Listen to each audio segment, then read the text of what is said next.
I'll admit it, I'm a liar. I said I was done. I had to be done. Every goddamn Friday morning after I watched the show, I looked in the mirror and told myself, you're done. I told myself that instead of making a video, I would just make a Reddit post about it, call my friend about it, call my dad, annoy my girlfriend, pester these people about a show they don't watch, and a show that I should probably just stop fucking watching. I'm sorry. I'm a liar.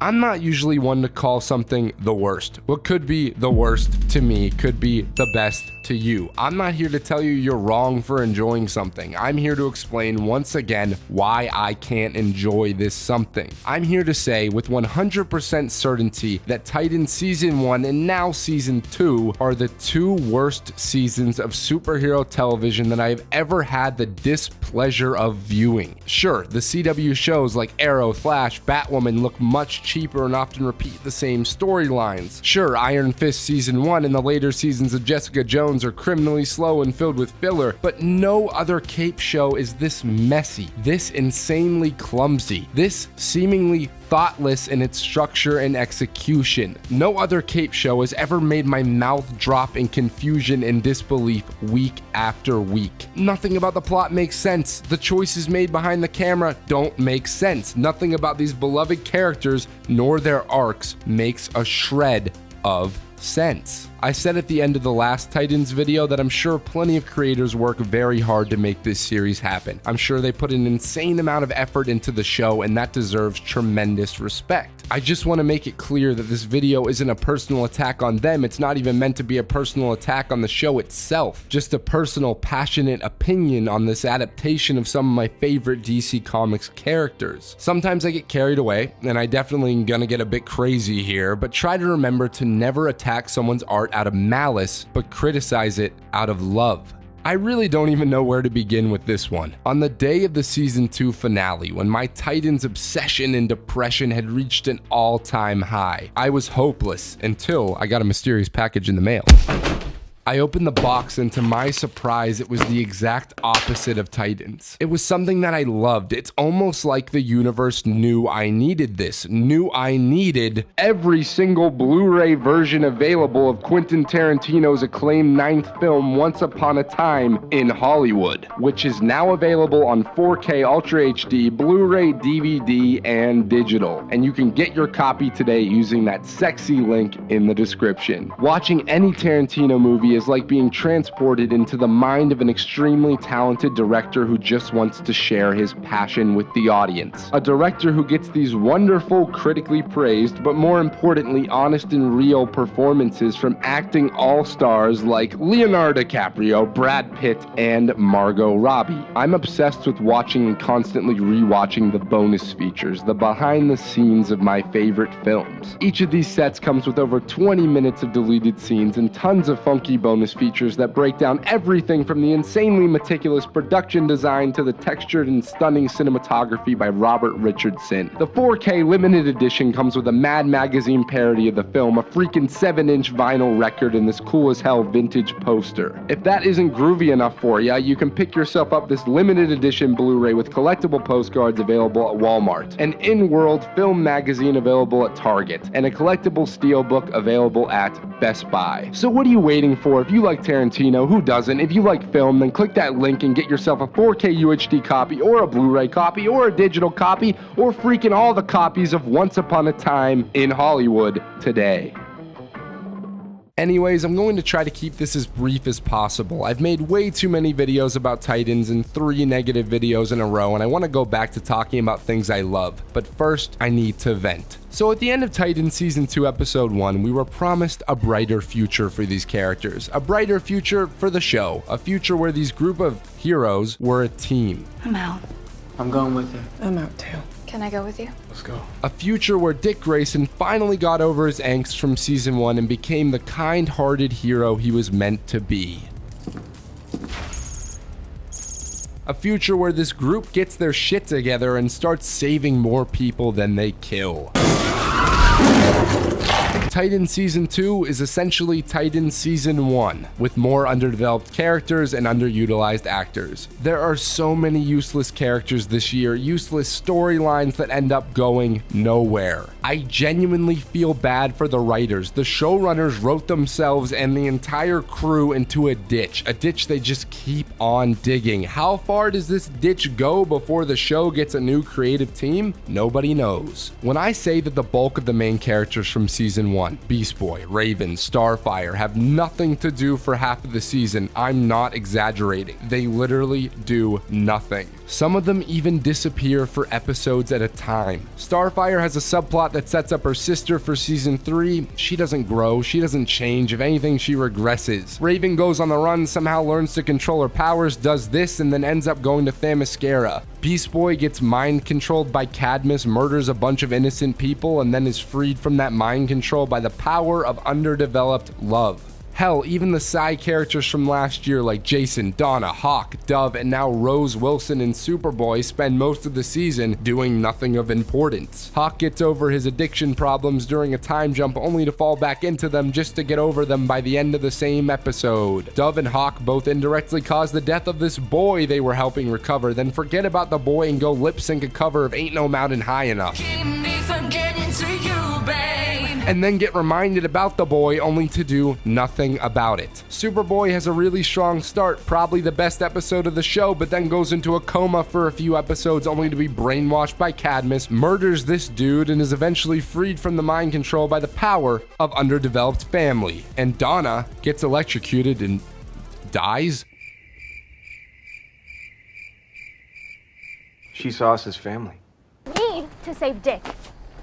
Dick's on his own. She saw us as family. We get a tease of a Jason Todd death. That doesn't happen, thank God. Then the rest of these grown adults abuse and throw blame at this kid to the point where he wants to commit suicide. I'm serious, he wants to jump off a damn building. That happens, and the rest of the team never apologizes or says anything about it. And then he falls for Slade's daughter, gets his heart broken, and then just leaves.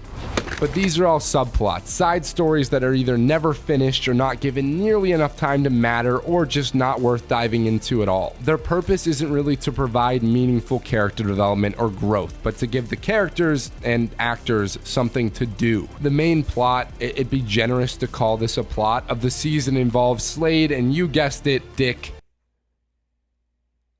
Grayson. Titans Season 2 is 13 episodes, and out of those 13 episodes, 2 of them are entirely dedicated to flashbacks, and one of them is a fun Superboy episode that has nothing to do with Slade or Dick. And because of this, just like Season 1, the plot has no momentum, the show has no momentum, nothing that propels it forward. Let me break this down for those of you who don't watch the show.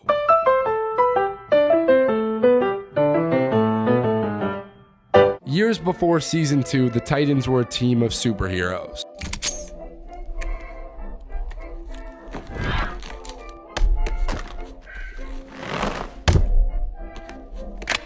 One day, Slade Wilson, Deathstroke, was hired to kill this woman right here. For some reason, he misses and kills the Titans' pal, Aqualad.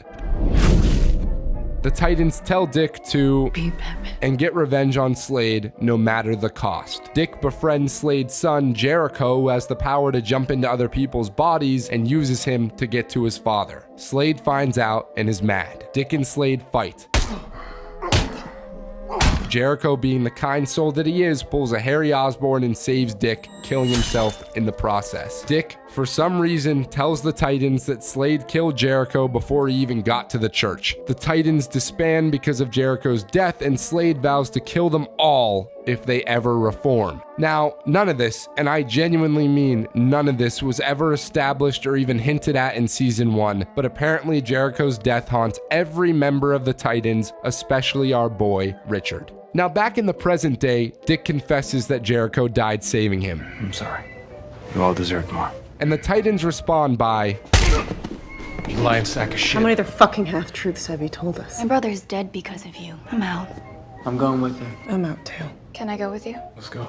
Does that make any sense to any of you? Would any adult react like this? Who thought of this? Why are the Titans breaking up again? There have been 24 episodes of Titans and the team has been disbanded, broken up, ended, left, abandoned over 3 separate times. Am I supposed to care? Am I supposed to be sad at this point? They screw each other over, abandon each other, and lack any kind of empathy for one another. I guess they are supposed to be mad at Dick for lying, but how is any of this his fault? Each one of these lunatics played a part in killing this poor kid. This is the crux of the season. This is the emotional core, and it makes 0 sense. It doesn't feel remotely real, honest, or true. It feels like the writers needed a way to separate these people again because they have no idea how to write all these characters together. Dick then decides to leave Beast Boy in charge of a freshly born Superboy, who then murders a bunch of cops so that he can go get forgiveness from Jericho's mother. Surprise, that doesn't happen. If it's forgiveness you want,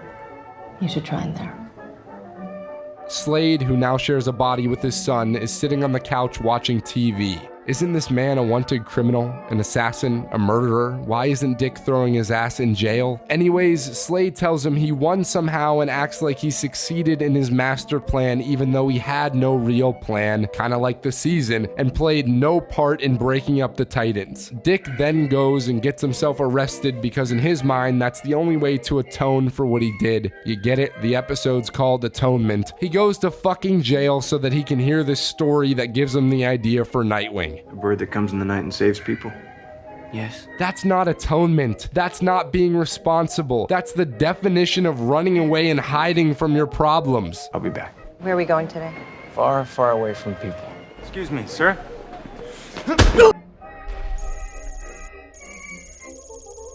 Cadmus starts taking center stage here because I guess the writer's room got bored of Deathstroke. I have no idea why they bother introducing another main antagonist when their more marketable one could easily last 2 seasons. Dick breaks out of jail, gets himself a new costume from these random Wayne employees, and him and Rose defeat and kill Slade in this wet alleyway in the first 15 minutes of the finale. Jericho jumps from Slade's dead corpse into Rose, where I guess he will live happily ever after, sharing a body with his sister who he has never fucking met. Jericho? Is that really you? The rest of the finale's conflict focuses on Cadmus using the brainwashed Super and Beast Boy to hold an online bidding match for Connor before Bruce Wayne sends some emojis and Dick Grayson starts acting like this group is a family even though they spent the entire season ruining each other's lives. This random carnival crowd starts acting like this group is heroic even though they are anything but. And at last, we finally end the season with the writers once again promising us that now they are a family. Now they are finally the Titans.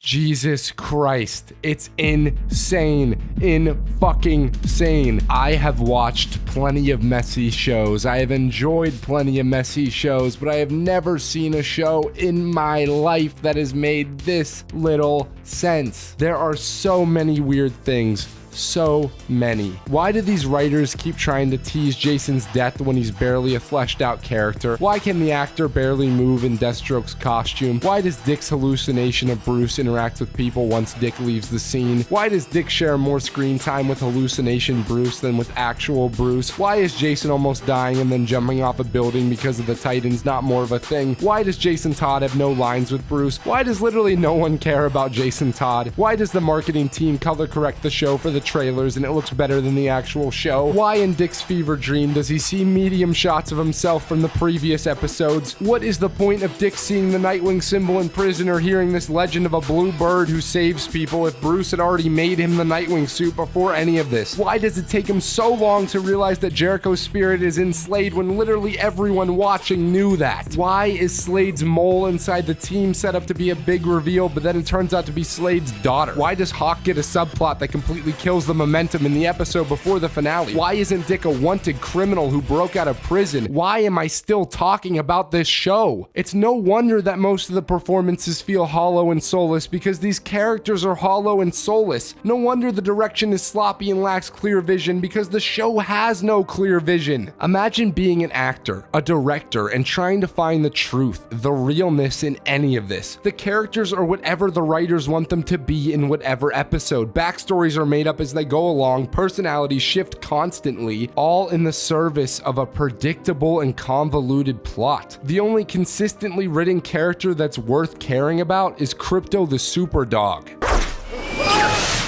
My favorite moment of the entire season is this bit right here. It felt sincere to me. This kid who had a pretty shitty life chooses to forgive Dick for manipulating him. He chooses love over hate, and Dick has no idea how to respond to that kind of warmth. Then I went on Twitter, and I found out that that entire moment was improv by the first-time actor who plays Jericho. Dick repeats the exact same arc he had in season 1. He attempts to escape the shadow of Bruce Wayne, except this time it's much more on the nose. He attempts to shed his dark past, except this time we spend multiple episodes getting flashbacks where we see that past. He attempts to punish himself for his past sins, except this time he literally gets himself arrested and decides to go to prison for 2 fucking episodes. Dick Grayson goes through all of this so that he can finally become Nightwing. Now you may be asking yourself, Alex, wasn't that the point of season 1? Didn't season 1 spend 10 episodes building to the Nightwing reveal to make all the fanboys freak? yes, it was the point. The original season 1 finale had Dick become Nightwing, but they decided to cut it and stretch it out 11 more episodes. Now, I guess that would be fine if there was a reason for that, if the journey Dick took in season 2 didn't just retread season 1, but there is no reason. Dick Grayson becoming Nightwing shouldn't be a marketing gimmick. It shouldn't be the only reason that fans want to watch your show. Dick Grayson becoming Nightwing should be the story of a boy taking what he learned from his father, both his fathers, both his families, and using those lessons to become his own man, his own hero. Batman exists to make sure no lonely little boy ever has to watch his parents die in a cold alley. And Nightwing exists to bring hope to that boy. Hope that he can move on and not be consumed by tragedy like Bruce. That's what the Titans could and should be, a group of gifted individuals trying to inspire those affected by tragedy, trying to stop those tragedies from ever happening again. Does this Dick Grayson inspire hope? Do any of the Titans make you want to be better? Make you want to persevere through your own hard times? They don't to me. The only thing they do in this show is make me want to turn off the damn television. This is a Titans show in name only. These characters aren't heroes. Superheroes save people. I can probably count on one hand how many people the Titans save in this show. They aren't a team of the abused, of the outcasts, of the mistakes trying to be better. They aren't even a team that genuinely cares about each other. To me, there is nothing genuine about Titans. To me, it's a show that thinks it's Daredevil or HBO's Watchmen. It's a show that attempts to deconstruct the idea of superheroes and sidekicks without ever putting the effort in to construct them. A show that has an absurd amount of potential, an absurd amount of freedom and access to an absurd amount of beloved icons, but does nothing captivating with them. To me, Titans is a show that isn't worth talking about anymore. I gave it 2 seasons and 4 videos too many. I should love the show. I want to love this show, but I just can't. I never in a million years thought that I would be here talking to you and telling you that I truly, honestly, genuinely believe that Titans is the worst superhero show.